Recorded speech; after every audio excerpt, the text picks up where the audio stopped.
Hey,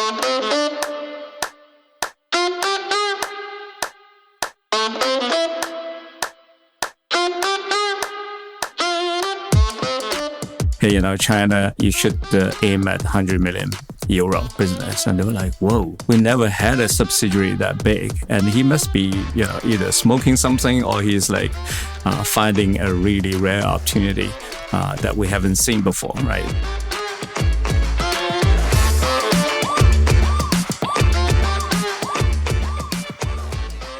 Welcome to the Made in China podcast. You won't regret tuning in today.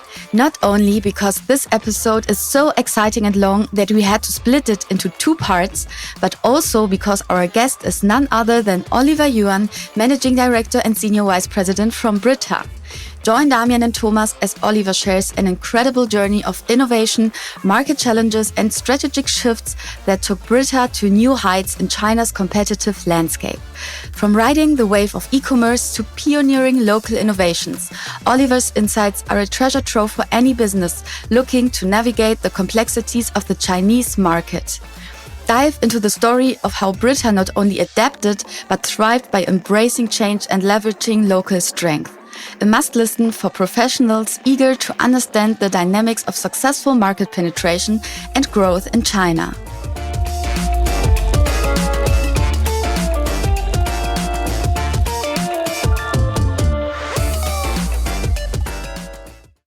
Made in China.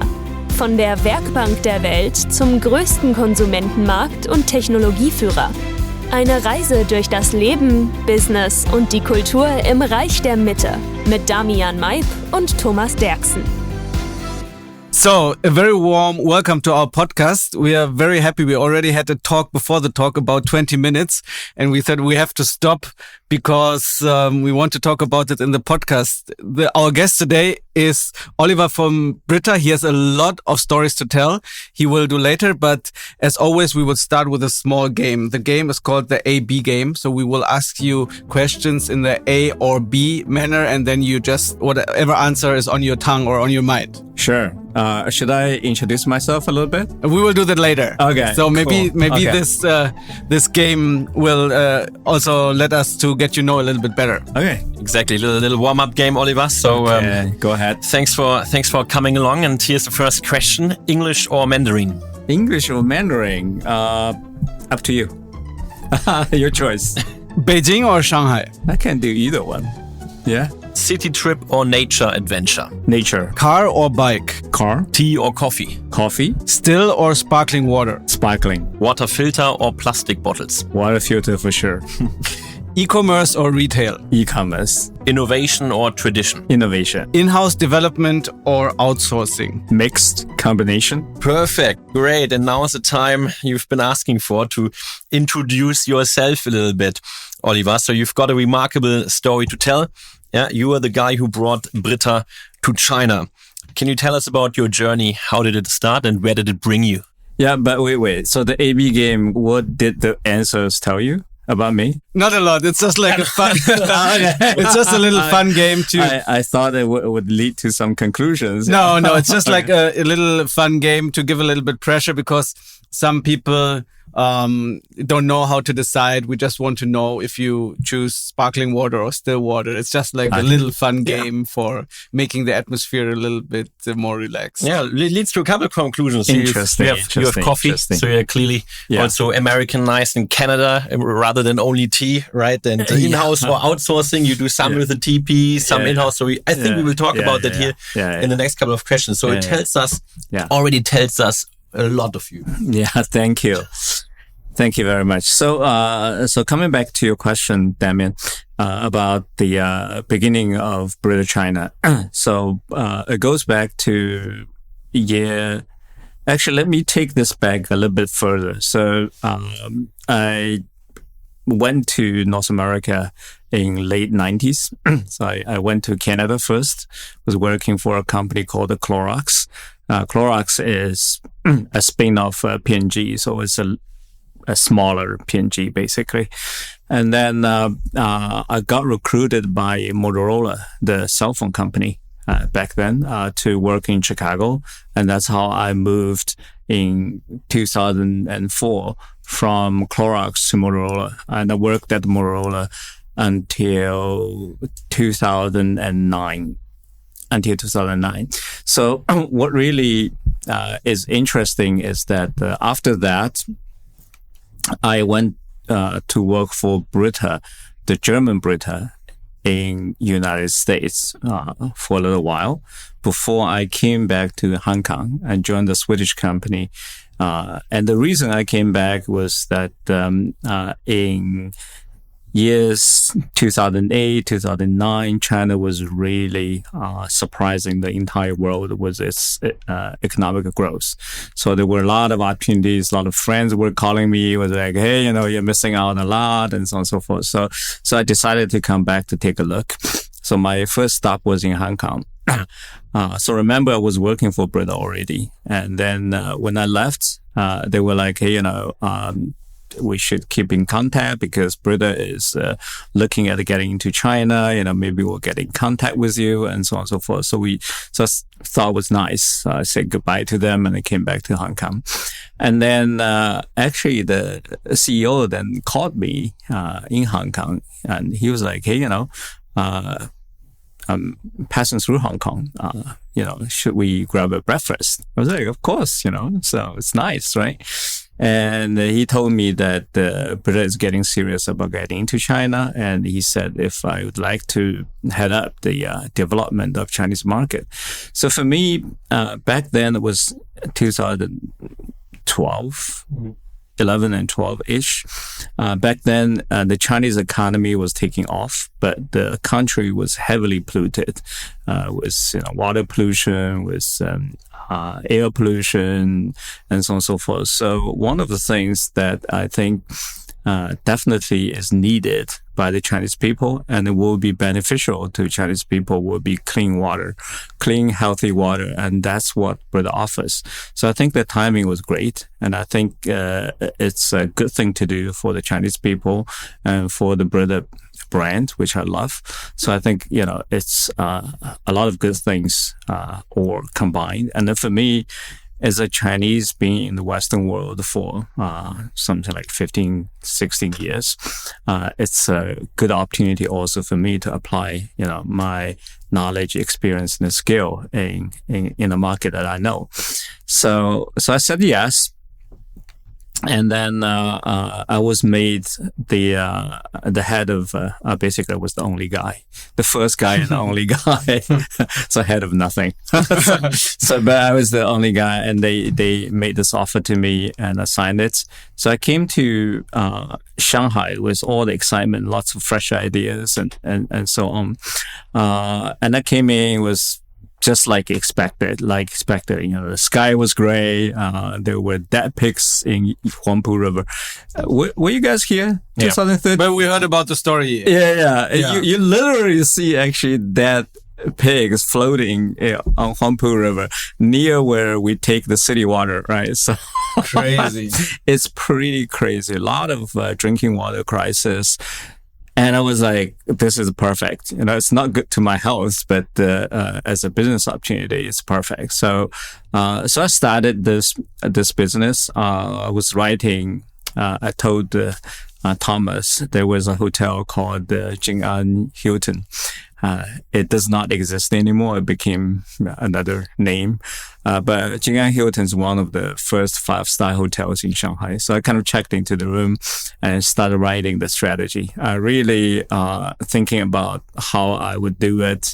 What is the size of the opportunity and how should we go about doing it?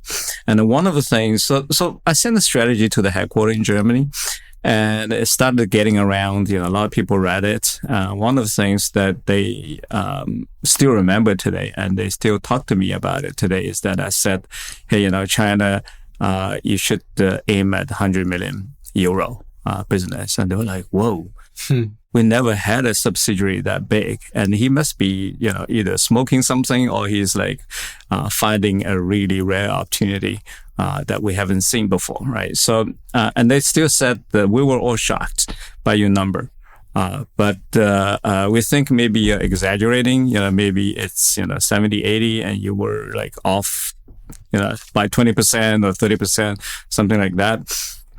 So I said, it was back in 2013. So I said by year 2020, will be, 100 million euro, right? So, and one of the things I presented was that, I need to make investments, so there would be loss in the first couple of years and so on and so forth. But secretly, I was thinking, it would be great if I don't lose any money, right? So I'd be profitable from day one, that sort of thing. So, but it was not in the plan. So anyways,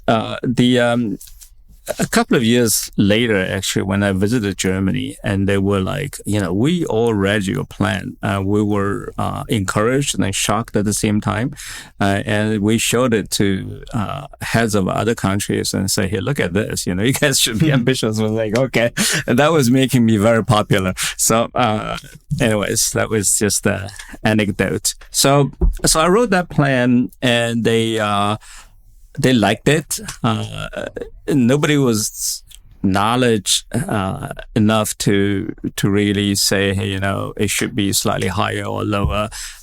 So we went with it. And the CEO was here. We were talking about channels, pricing, products, and so on and so forth. So the whole strategy was talked about in Shanghai in a very hot summer day. He visited us. And was approved on the spot. So what I got was €1 million sitting in Deutsche Bank. So that's my cash, right? And a container worth of products sent over from headquarters from Germany. So €1 million and a container worth of product, and I have to pay for the product, presumably. 120 days later. So anyways, so we started, and I think it's very important to acknowledge that there are strategic choices you make in the beginning, and those choices are very important. It turns out that one of the best thing we did was to really focus on e-commerce from get-go. 2013 was the heyday of the modern trades. Still have Carrefours, Auchan, you have everybody here, right? Walmart was doing well, and so on and so forth. Some of the names I don't even remember anymore. It's basically every Western retailer were here. And e-commerce was still quite small, actually, in the early 2010s. So, but we said, hey, the future is e-commerce. We still would like to work with Auchan, work with RT Mart, work with Carrefour, and so on. But we'd like to, at the same time, start with e-commerce. And we have a big team with modern retail, a small team with e-commerce, but we're very focused, very concentrated. So we took off. We actually, to put it very simply, it's the right product at the right time for the right market. The opportunity was there. Everybody was thinking about safe water, safety to their family, and so on and so forth. So, and people loved German products. Back then was, the heydays of Volkswagen as well. So everything from Germany was just, has to be good, right? It has to be, trustworthy. So we were lucky enough to hit on a couple of right notes with the market. So our biggest issue back then was how to secure the product supply. Really, we couldn't ship fast enough to the market. So it went like this, right? So now, in year 3, 2016, we were already at 63 million. I remember that number because they gave me a little plaque, and it says 63 million, the best subsidiary in the world. So I still have it there. Euros. Yeah. Euros. Yeah. It was given to me by the headquarter people. Yeah. Yeah. So, So you're already 63% towards your 100 million target within the 3 years. Yeah. Yeah. So we were going like this. We were like triple digit growth every year. And our biggest issue, like I said, was to make sure that the products going through the customs smoothly, we have enough inventory and our forecast is big enough to secure the supply. And so back in the headquarters, they were thinking about, how do we expand the product production capacity and so on and so forth. So we became like 20% of the worldwide sales very quickly. Mostly thanks to fast growth in the e-commerce, but we were doing very well with the modern trades as well. So, but the Tmall and JDs of the world was contributing a very big chunk. So from very beginning, we had 50% e-commerce, 50% physical trade. It's a very big number for headquarter people. They were like, they didn't have any e-commerce back then, maybe single digit. A little bit. It's totally not important, but for us, e-commerce is already 50%. So like I said, we were at the right time, and one of the reason why it's right time is because the e-commerce development was really exploding by itself, right? Even for all categories, I would say. For all the categories, but particularly for consumer goods, it's really exploding. So long story short, we actually, we hit 100 million the next year, 2017. So it was 3 years ahead. So everybody was like, whoa, what are we going to do? Right. So, 2016, I think we already made a decision to build a factory here in China. And we started to find the contract manufacturers and so on and so forth. So we really start to establish a full-scale operation, not just sales marketing, but also or other functions as well as manufacturing. So we put one of the most modern factories of the Brita world here in China, in Jiangsu, actually not far from here. You built a factory by yourself, so that wasn't just contract manufacturing, but your own factory. Brita owned the factory. Actually, the entire factory was paid for by our own profit, right? So we were very profitable by then. So the factory itself was basically built use our cash.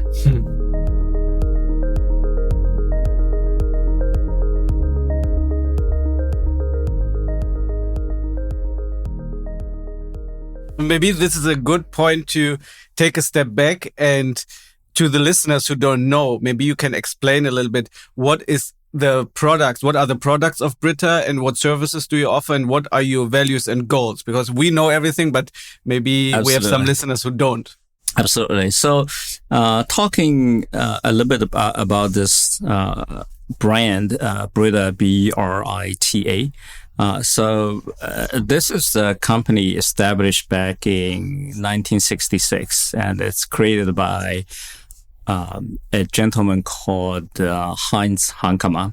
So Heinz, as far as I know, he was a car engineer, like probably 50% of German males, I think. Yeah, but just 50%. Exactly. Yeah. So he's a car guy, and one of the issues you deal with in Germany is that back then the engine coolants were still water, and German water is very hard. German water is very, very hard with a lot of minerals. So you keep having the scale problem with your water tank to cool the engine. So he has to find a solution to soften the water, basically. And this is how he got into water treatment, how to reduce the lime scale in the water. So from there, he developed a filtration system that can, one, deal with the hardness of the water, two, deal with other, general pollutants like organic pollutants and so on and so forth in the water. And that's how the first Brita jug was born, out of his idea, his filtration system. We have a picture in our office. If you come to the office, you will see it, that, he is lining up his family, his wife, his kids, himself, to do a little, production line, if you want to call it, but in his backyard, under a tree. So that's how it was created, and it became very popular because a lot of people have this need to reduce the lime scale in the water, and in a lot of European countries, you have the same issue. You have the lime scale issue. So Brita in Germany and in a lot of other countries we do business in is the synonym of water filtration. It's really the number one water filter. In a lot of markets, we have 70% market share, 80% in some of the cases, very, very strong. So that's how we came to be and became worldwide through distribution partners, through internationalization of the product, and the product itself has gone through iterations and with better design, better quality and so on and so forth. So that's basically a very simple history of the company. So later on, we actually, I think it's maybe 15 years ago, the company started to look at, what's our vision and mission, and why do we, what is our contribution to the world, really? And our company strongly believe that sustainability is our mission. We are here because we make the water drinking more sustainable, more healthy. And this is particularly meaningful today, actually. If you look at how people drink water, a very big part is out of plastic bottles. And these plastic bottles are not very well recycled. Actually, only 20% of plastic bottles are recycled. So 80% goes into the dump. And majority of these bottles end up in the nature. They go into the river, into the ocean, and it is now becoming a part of your food chain, because the plastic takes 400 years to totally degrade. But before it's degraded, it breaks into smaller and smaller and smaller pieces. So now we have a thing called microplastic that can be digested by animals, fish, and what have you. And now people catch the fish and they eat the fish, and it's in the water. Almost all the water, if you look closely enough, there's plastic in the water, right? So now it gets back to us as human. When we consume fish, when we consume certain food, when we drink water, the microplastic is coming back to our body. All right, so there is a number. The number says that on average, each and every person consumes about 5 grams of plastic each week. Mm-hmm. So 5 grams, how much is 5 grams? That's a credit card, basically. So you eat a credit card every week.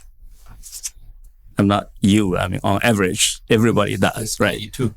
Yeah, and I have to, I really think I have to apologize, because we have 4 bottles of plastic water here on the table, but I wasn't thinking about this before. So every time now I see this water bottles, I would think of me eating a credit card a week.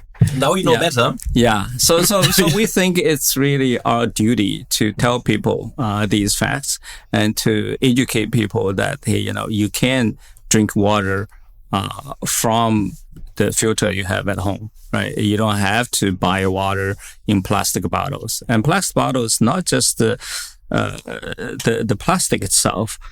These bottling companies, these plastic bottle companies, is creating a lot of other issues as well. Imagine, there's a heated discussion recently about Nongfushanquan and Wahaha and so on and so forth. You can see that draw water from the natural environment. And in some of the places, the water plant is so big that it actually exhausts the local water source. And you can imagine the nature is kind of supplementary in terms of water circulation and so on and so forth. Now you insert a very big factory that takes the water from the circle, and it kind of breaks the ecological system for the location that it's operating in. And factory after factory, if you look at the local ecological impact, it's really pretty negative. And it's in many of the cases, it's beyond restoration. It's like permanently changed the local condition because the water is less than it meant to be to sustain the plantation, the forest, the fishery or the agricultural environment locally.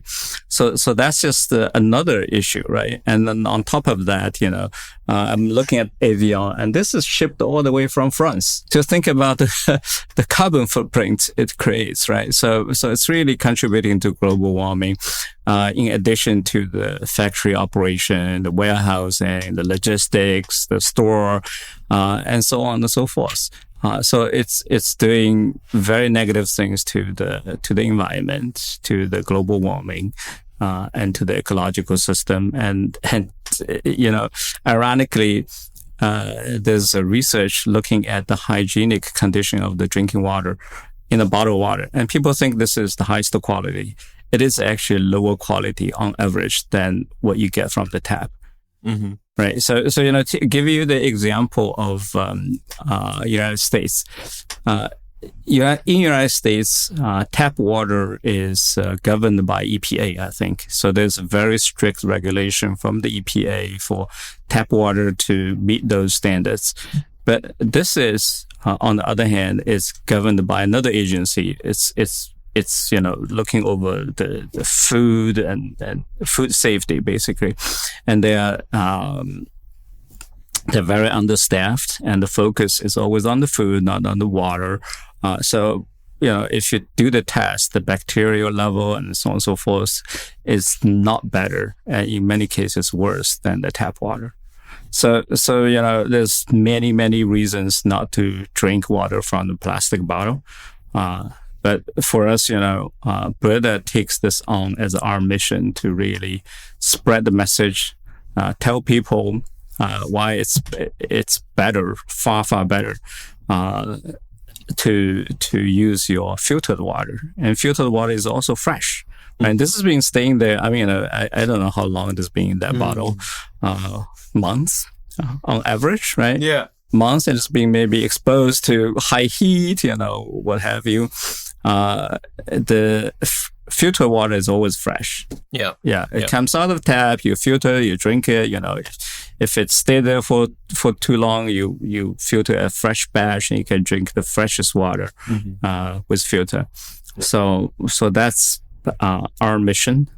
We think this is, the biggest reason why companies like Brita should be in this world, rather than the bottled water companies.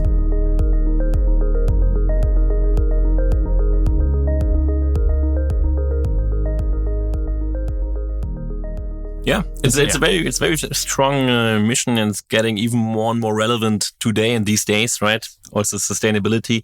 Absolutely. And now, so that is very good, very impressive to have. And then looking back at the numbers and the things that you have achieved in China in such a, I would say, short time, and reaching more than 100 million euros profitable revenue within 3 to 4 years of operation, setting up the whole factory. That's a dream comes true to many businessmen, also many Western companies, consumer goods companies who are looking to enter China, or who have entered China, and many haven't been as successful as you have been. So looking at today now, it's 2024. What's the revenues and profits that you're doing in China last year? Yeah, so I only told the first part of the story. The second part is much less rosy than the first part. So I think we are not unique in that we start to we enjoy the initial success, and then we start to face competition. We start to face the market dynamics in China. And one of the noted change for many foreign brands is that they start to see the local competition rising, and they start to experience, this market is demanding innovation far more than any other market. And we, as an international company, we are among many to experience the speed of innovation not matching up the dynamics of the local demand, and this is why we actually start to slow down after 2017. So we also, over time, we experienced the product line has been here for now over 10 years. And if you look at the Chinese market, there are very, very few categories that you can still be competitive with a 10-year-old product. Right? A category after category, you will see the old traditional products from the Western world is met with challenges here. And there are a lot of reasons why this is the case. There are a lot of brands in the Western world. They've been there like for decades, 50 years, 60 years, and a lot of people grew up with those brands. And so they don't expect change. It's part of their life. But in China, it's totally different. China has experienced arrival of Western products, Western brands in a period of, 30 years. Everything came in from Coca-Cola to, the latest iPhone, right? They experienced the explosion of new products. So their appetite for something new is totally at a different level from an average Western consumer. Western consumer would be happy to see, hey, there's a facelift of a Volkswagen every 2 years. They're like, whoa, that's great. But here, if you don't do it in 6 months, you're dead. Everybody is trying to come up with something new. So the appetite is very, very different. And this has to be matched up with our capability to do so back in the headquarters, because, brands typically will come in with a trading arm. They just export to Chinese market, and then they start to experience issues like this, and then they were like, oh, okay, looks like we need to do some local innovation. And it's a very, very typical journey, and we're going through the same journey. We just start to do local innovations here to leverage the Chinese local capabilities. And talking about local capabilities, this is also another pretty big, interesting issue, I would say, to talk about, because China has gone from copycat, actually in the very beginning, very low quality copycat, low quality, low cost copycat, to a real true innovator in a space of, I would say, 10 years, 15 years, something like that. And the speed of that change is surprising everybody.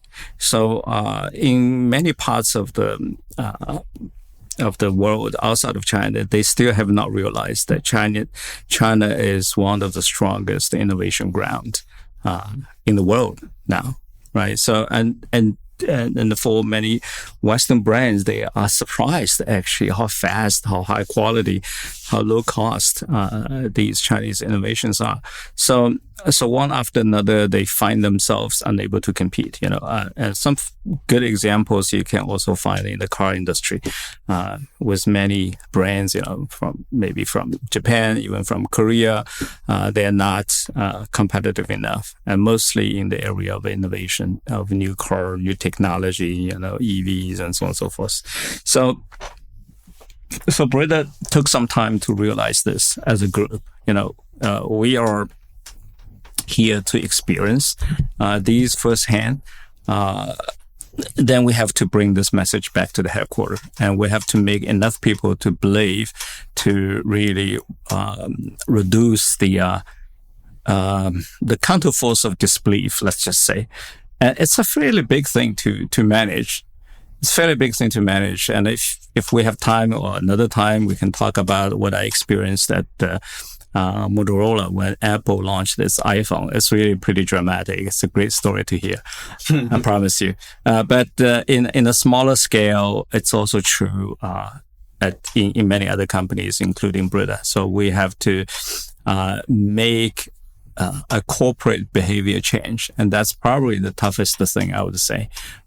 It's a lot easier to bring a product, a brand to a market that is thirsty for such a product. It's not that hard, believe me. On the surface, it's very shiny. It's a glorious story, but it's not that hard. It's much harder to really manage the corporate belief and change its behavior by changing this core belief. Because a lot of people, let's face it, a lot of people, if they don't have to, they don't want to change, including myself, maybe. Yeah. Right? It's uncomfortable to think about changes, to behave differently, to think differently, right? So for a long time, I have to be the guy who has to bring these messages back to the headquarters. And it's not very popular. I mean, it's, in a lot of cases, I was told, hey, it's not a good thing to focus on the competition. It's not a good thing to too much focus on the external factors. We're like, what? We have to as a marketer and salesperson, that's where you start, right? What the market wants, what the consumers want, but not everybody is thinking that way. But we have. In the end, we have a pretty good executive board, and they are pretty open-minded. They listen. So we have successfully sold a strategy we call the China 2.0. The China 2.0 is essentially to have local innovation, to have faster innovation, to leverage the Chinese capability to go fast and low cost in terms of innovation. And this is really the Chinese innovation. So we can talk about what's German innovation, what's Chinese innovation, but Chinese innovations are characterized by speed and low cost, right, and practicality. So the agility is a pretty big part, and also they're very, very cautious about not to build cost into the product from get-go. So this is what Chinese are very, very good at. They're better than anybody else if I look around the world in these two aspects. There are weaknesses, but these two are the strengths. So we pitched to the executive board, and we got the approval. Now we're in the stage to execute this new strategy. So for the Chinese business to go to the next level, we will now have to do far more work to do local innovation, to analyze the market trend, to be smart about differentiation and time to the market, and so on and so forth. A lot more than before, right? So this is if we play this game well, we'll have a very good future. We'll have a very strong position in China market. If we don't, then it's not gonna be very beautiful, right? So I think it's meaningful to your audience because it's not just Brita. It's almost every foreign company, foreign brand. They have to go through this iteration, go through this evolution. And what's amazing is that it's almost the same movie being played in every category. And sometimes, as a local executive, you can lose patience. You're like, this is so plain to see. What part don't you get, right? But trust me, you need a lot of patience. You need a lot of communication skills. You need to repeat and you need to keep improving your story until you make the change happen. Because if it doesn't, there's no future.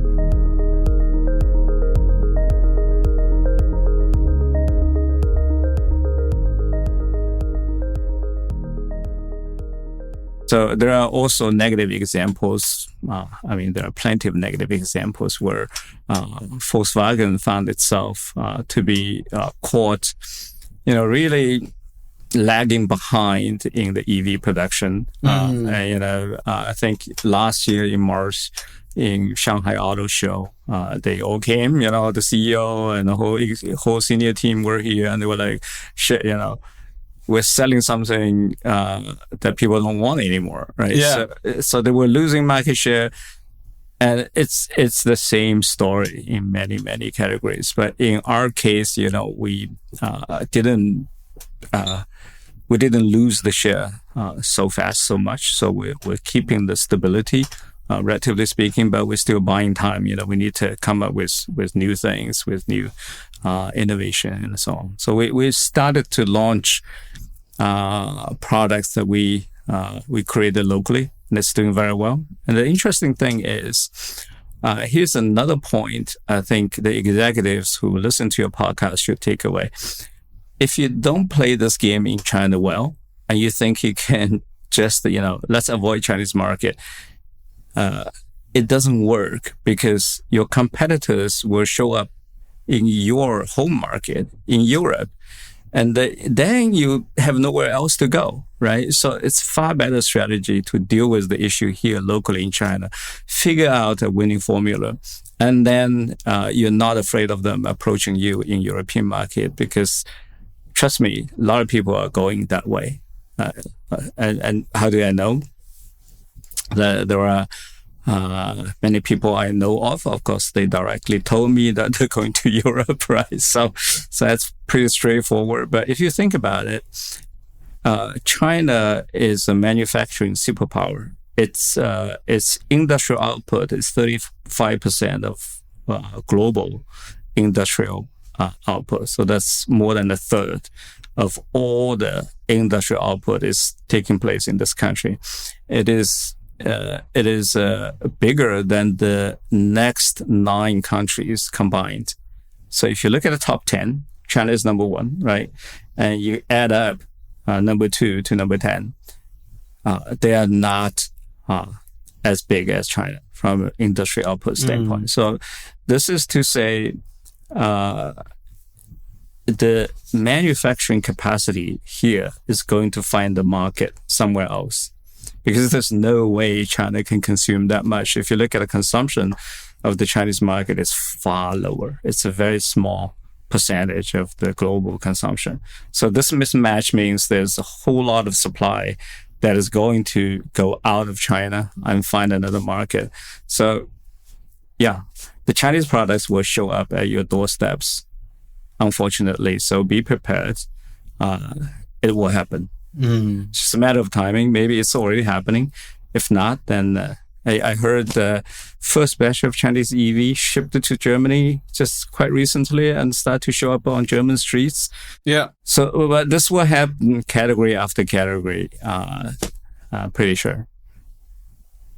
It's a scary thing, from Western standpoint, they dealt with the rise of Japan, rise of Korea, before nobody heard of Kia and Hyundai, and now they are commonplace. But China is 10 times bigger than those guys from capacity, industrial output standpoint. So you're dealing with a gigantic, aggressive power that nobody's ever seen before, actually. So it's of a different scale. And you're right. I mean, from your former industries, you got the learning, like Nokia was one of the biggest cell phone manufacturers, Motorola, and you're also a photographer like Nikon was very successful, and then they missed the digital camera. Yeah. So it doesn't mean like you're big today or you're the number 1 today that you will be it tomorrow. Absolutely. So innovation is the name of the game for many, many industries. So, sitting in China, we're talking about Chinese innovation, but it's true everywhere else, right? So innovation will change the name of the game in many, many industries. Yeah. So I'm just telling the story from my standpoint, from what I have experienced. So hopefully, I think the new strategy should come on board before your existing business start to decline or to wane away, and this is how you sort of play the category life cycle and product life cycle. So still a lot of learnings for many organizations to do. So now it was so many interesting stories, and we found out like time is moving so fast. We prepared like 13 questions and we're just question number 4. So Oliver has a lot to tell and a lot to share with us, and I learned a lot, and I think the viewers learned a lot. But as I have the feeling we just scratched the surface now, so we really are interested, like how is your team build up? How did you start it? How did you change it? Then we're interested in how do you do the innovation day by day? So what is your strategy against local competitors? So that's why we decided we will call it a day for today, and then we will have another episode to see more not less in the past, more in the present and the future, how Brita is going to change the strategy and be successful. Hopefully, we're very optimistic about this. Yeah. And so we have a lot what we are interested in and want to talk about, and then let's find a date and talk about it in 1 or 2 weeks. Absolutely. Thank you so much. Absolutely perfect. Thank you so much, Oliver, for the great insights. As you said, I think for many executives that was already worth more than the time they spent listening to us. Yeah. And we should make it a paid episode. This is like so much to learn for this. Better than any MBA you get, right? But thank you for the great questions. I mean, these are exactly right stuff to talk about. I think people should really put this topic on their minds when they think about their strategy going forward. Yeah.